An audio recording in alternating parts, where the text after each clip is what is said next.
My palms are sweaty, my heart is beating rapidly, and I can't really catch my breath. My thoughts race back and forth. Did I forget an extra pencil? Did I review enough math to get a 26? Did I do enough practice questions for the science portion?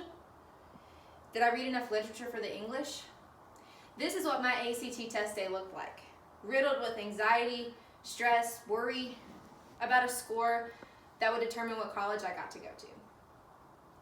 Standardized testing is a universal requirement in the U.S. education system today.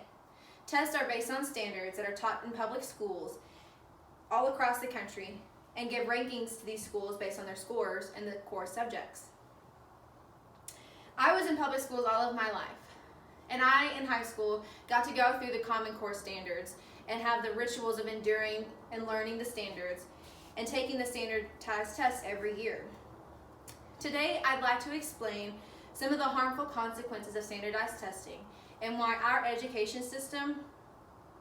it's important for our education system to implement them less and to use programs based on creating an environment for understanding. First, I will explain the harmful consequences of standardized testing. Standardized testing can have detrimental effects. High-stakes standardized testing can negatively impact the well-being of students. Since the No Child Left Behind Act became law on January 8, 2002, as stated by the Congress report on congress.gov, standardized testing and their standards have been the main focal point of education in the U.S. A November 2015 report from the New York State School Board Association and the New York State Association of School Psychologists found that 6 in 10 school psychologists said the level of test anxiety has increased since the inception in September 2015 of the state's grades 3 through 8 align with the Common Core standards, which have been adopted across the country. With the stress and the pressure of the Common Core standards in grades 3 through 8, teenagers in high school also struggle with the effects of high-stakes testing.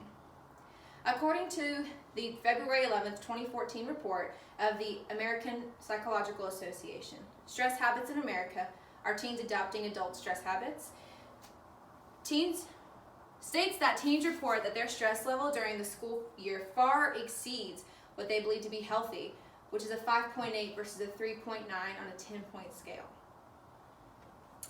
A big factor to consider the elements contributing to stress of teens in school are the high-stakes standardized testing, including the ACT and the SAT, where scores can make or break some college students' careers. With Common Core standards causing stress and anxiety in children as young as 6 or 7 years old, and other forms of standardized testing, like the college admission exams causing high stress in teenagers, it's hard to ignore the startling impact that they have.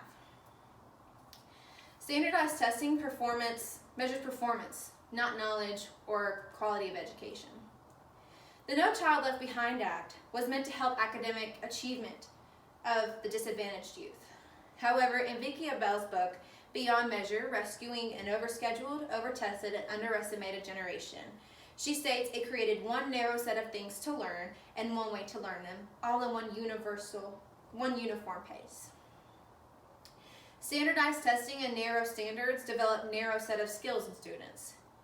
Students no longer have to critically think about the material they're learning or don't learn to apply the concepts to situational questions. Instead, students are taught how to pick the right answers and to memorize information without even understanding it. Now that I've explained how standardized testing can be harmful, let's look at a way to improve them. Standardized testing should be used less and in addition to diverse learning programs. The removal of the stigma of standardized testing can improve the positive reinforcement of the test scores. According to an article in The Atlantic published January 21st, 2014, practice tests are a useful tool in many students' study routine, including my own. And testing students more often results in more memory retention. This is an example of when standardized testing can be an effective tool if done correctly with no negative connotations or high stakes pressure with the tests. When applying this to standardized testing, we should focus more on the understanding of information and the application of concepts designed to the student's individuality. education and learning is not a straightforward system. The U.S. is very diverse with its population, with everyone learning in different methods and at different paces.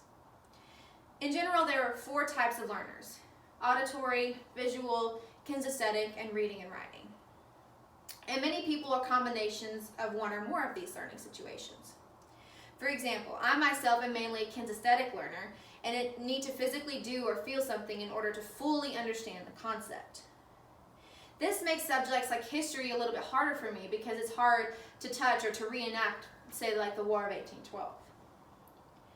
And there are even more specialized ways that people learn, and there are even some that have disabilities that make it so much more difficult to learn than the regular student. Students need an environment that can accommodate to their individual learning needs instead of one universal standard teaching method and test. As stated in an article on August 8, 2014 by the Washington Post, Mary and Brandy explains, there are 3 very different approaches to teaching: telling, showing, and involving. The first 2 lend themselves to standardized testing. The third one, the one that really works, doesn't. Today, I've explained that standardized testing have harmful effects and why it's important for our education system to implement them less and to use more programs creating an environment for understanding. I understand that our education system is not perfect and that change is hard. But education is more than just being able to take a test and to get a good score. Students are more than the scores that they get. Standardized testing can be a good tool when used sparingly, but we have to make sure that we are designing programs and lessons around the students and not students around the tests. Thank you.